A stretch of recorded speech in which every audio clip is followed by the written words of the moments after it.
نحمده ونصلي ونسلم على رسوله الكريم اما بعد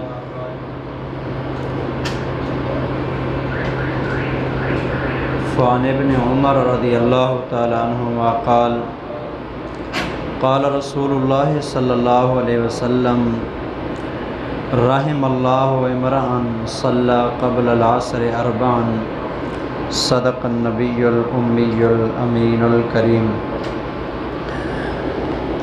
نفل نماز کے متعلق بات چل رہی تھی۔ کچھ نفل نماز ایسی بھی ہیں کہ جن کو ہم سنت کی نیت کے ساتھ یا سنت کے ارادے سے یا سنت کے نام سے ادا کرتے ہیں۔ غالباً شروع والے درس اور کلاس کے اندر یہ بات میں نے بتائی تھی۔ سنت کی دو قسمیں ہیں، ایک سنت مؤکدہ ہوتی ہے اور ایک سنت غیر مؤکدہ ہوتی ہے۔ سنت غیر مؤکدہ جو ہے نا، یہ بھی دراصل نفل ہی ہے، اس لیے ان کے پڑھنے کا جو طریقہ کار ہے وہ بھی نفل ہی والا ہوتا ہے۔ اس لیے جتنی بھی سنت غیر مؤکدہ ہیں ان سب کو نفل کی نیت کے ساتھ بھی ادا کیا جا سکتا ہے۔ ان نوافل میں سے ایک نفل ہے جس کا آج میں اس کلاس کے اندر ذکر کرنا چاہوں گا، اور بہت اہم ترین بات ہے جو اس میں ذکر کی ہے۔ دیکھیں، آپ بھی سنتے ہوں گے، دل ہمارا بھی کرتا ہوگا کہ نبی صلی اللہ علیہ وسلم نا صحابہ کرام کو دعائیں دیا کرتے تھے۔ آج ہمارا کوئی بڑا استاد، والد، والدین میں سے والدہ، کوئی بڑا نیک آدمی ہمیں دعا دینا خوش ہوتے ہیں کہ اللہ قبول فرمائیں گے، تو اندازہ لگا سکتے ہیں جن کو اللہ کے پیغمبر دعا دیتے ہیں۔ اب ہم اس زمانے میں تو تھے نہیں، یہ اللہ کی تقدیر ہے جس کو جس زمانے میں پیدا کر دے۔ آپ علیہ السلام کے صحابہ کرام کے لیے آپ علیہ السلام نے باقاعدہ طور پر دعائیں کی ہیں۔ کسی کو سامنے دعا دی ہے، کسی کو پیٹھ پیچھے دعا دی ہے، بڑی دعائیں دی ہیں۔ اور حضور کی دعا کیا بات، حضور کا تو خالی فرمان ہی ایک یقینی تھا، اور حضور کی دعا کے بارے میں تصور کریں کہ وہ کیا ہو۔ وہ ابو لہب کے دو بیٹے تھے نا، ان کی منگنی ہو گئی تھی رسول اللہ صلی اللہ علیہ وسلم کی دو بیٹیوں کے ساتھ، نکاح ہوا تھا، رخصتی نہیں ہوئی تھی۔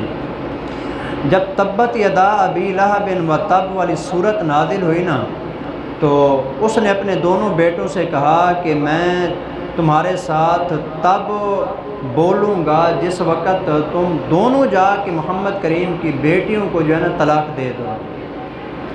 وہ دونوں آئے حضور کے سامنے، جو ہے نا آپ علیہ السلام کی دونوں بیٹیوں کو طلاق دے دی۔ ان دو میں سے ایک بدبخت نے حضور کی بیٹی کو طلاق بھی دی اور حضور کے چہرے انور پہ تھوک بھی دیا۔ آپ صلی اللہ علیہ وسلم نے نا اس وقت ایک بد دعا فرمائی تھی۔ میں آپ کو بتانا یہ چاہتا ہوں کہ حضور کی دعا اور بد دعا کیسی کمال کی ہوتی ہے۔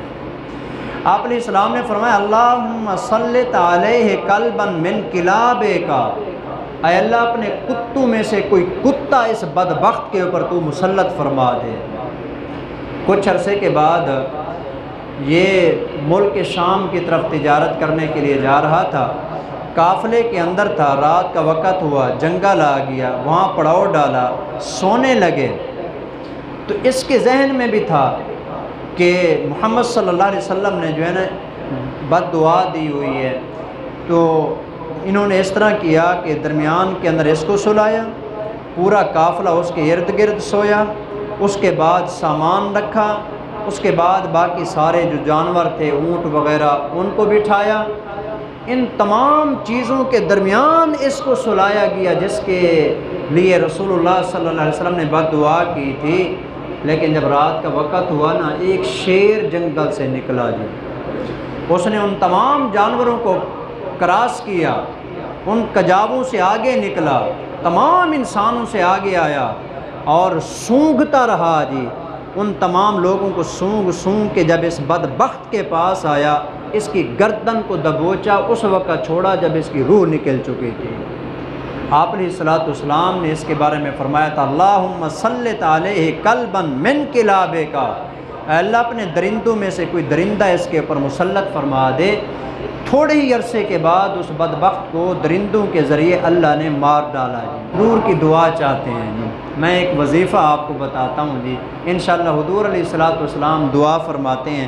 آپ نے فرمایا، حضرت عبداللہ ابن عمر راوی ہیں، حضور علیہ الصلوۃ والسلام نے فرمایا کہ رحم اللہ عمران صلی قبل العصر اربعن، جو بندہ عصر کی نماز سے پہلے 4 رکعت نماز نفل ادا کر لے، میں محمد دعا کرتا ہوں کہ اللہ اس پہ رحمتیں نازل فرمائے۔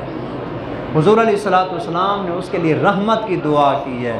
اس لیے باقی ہم جتنے بھی اعمال کریں نا، اس کے بارے میں ہے کہ رحمت ملے گی، کیونکہ یہ اعمال بھی رحمت ہی کا ایک پرتو اور اجر ہوتے ہیں کہ جو اللہ ہمیں دنیا کے اندر نا اس کا اجر یہ دیتا ہے کہ ہمیں آگے مزید نیک اعمال کرنے کی توفیق دیتا ہے جی۔ لیکن یقینی طور پر، حقیقی طور پر اگر ہم اللہ کی رحمت چاہتے ہیں جی، تو آپ علیہ السلام کے اس فرمان کے اوپر عمل کرنا چاہیے کہ جو 4 رکعات ہیں نا، جن کو ہم سنت کہتے ہیں جی، عصر کی نماز سے پہلے جو پڑھے جاتے ہیں، فرضوں سے پہلے، اس کے پڑھنے کا سب سے زیادہ فائدہ یہ ہے کہ آپ علیہ الصلوۃ والسلام کی دعا ہے جی، جو بندہ یہ پڑھے گا اللہ کی اس کے اوپر رحمت ہوگی۔ حضور علیہ السلام نے یوں نہیں فرمایا کہ اللہ کی اس پر رحمت ہوگی، حضور دعا فرما رہے ہیں جو پڑھے اللہ کرے کہ میں دعا کرتا ہوں کہ اس پہ رحمت ہو جی۔ آپ علیہ السلام کی دعا ہے جی۔ ایک اور حدیث میں آتا ہے جی، حدیثیں تو اور بھی بہت ساری ہیں اس کے بارے میں، 4 رکعت آپ علیہ السلام یہ نماز پڑھا کرتے تھے، اگر کبھی ٹائم تھوڑا ہوتا تو 2 رکعت بھی پڑھ لیتے تھے جی، آگے خود روایت کے اندر آ رہا ہے جی۔ لیکن ایک آخری حدیث جو میں آپ کو سنانا چاہتا ہوں جی، اس کے برابر کی حدیث ہے وہ، اس کے بارے میں آپ علیہ السلام نے فرمایا کہ جو بندہ 4 رکعت عصر کی جو سنتیں ہیں، جو نفل ہوتی ہیں جی، نفل، جو بندہ ان کے اوپر ہمیشگی کرے گا، یعنی زیادہ وقت ان کو پڑھے گا، کبھی کبھی چھوٹ جاتی ہیں تو اور بات ہے، زیادہ وقت جو بندہ ان کو پڑھتا رہے گا، ان کا دوسرا اجر یہ ہوگا کل قیامت کے دن اس انسان کے لیے اللہ میری شفاعت کو قبول فرمائیں گے، یعنی حضور علیہ الصلوۃ والسلام کی شفاعت کا حقدار بن جاتا ہے وہ بندہ جو عصر کی یہ 4 سنتیں ادا کرتا ہے۔ تو یہ بھی نفل ہیں، تو ہمارا سلسلہ بھی چونکہ نوافل کا چل رہا تھا، اس لیے کوشش کرنی چاہیے جی۔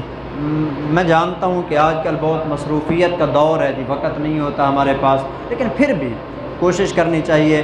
مستقل اگر کوئی نہیں پڑھ سکتا نا تو وقتاً فوقتاً، مثلا ہفتے کے اندر 1 دن مقرر کر لے کہ اس دن میں ذرا جلدی چلا جاؤں گا جی، اور جلدی جا کے جو ہے نا میں یہ سنتیں پڑھ لوں گا جی، اور حضور علیہ الصلوۃ والسلام کی جو دعا ہے رحمت والی وہ بھی مجھے مل جائے گی، اور دن قیامت کے حضور علیہ الصلوۃ والسلام کی شفاعت بھی مجھے نصیب ہو جائے گی۔ یقینی بات ہے کہ انشاءاللہ یہ دونوں چیزیں اللہ عطا فرمائیں گے۔ اللہ ہم سب کو اس پہ عمل کی توفیق عطا فرمائے۔ وما علینا الا البلاغ المبین۔